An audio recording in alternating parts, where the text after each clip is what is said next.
Всем здорово, пацаны, с вами Оливер. Сейчас покажу гайд, как скачать лучшую копию Радмира Force RP. Для начала нам нужен сам Радмир официальный, то есть вводим скачать Радмир.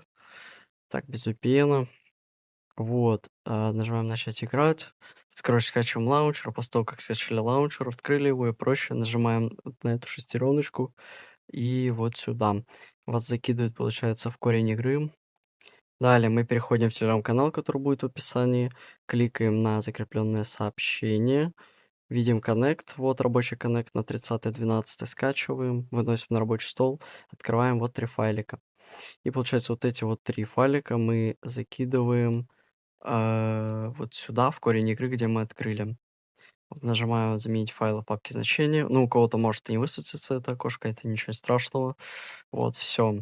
Далее нажимаем, короче, любой сервер выбираем, нажимаем играть. Ну, свой ник, соответственно, сюда вводим.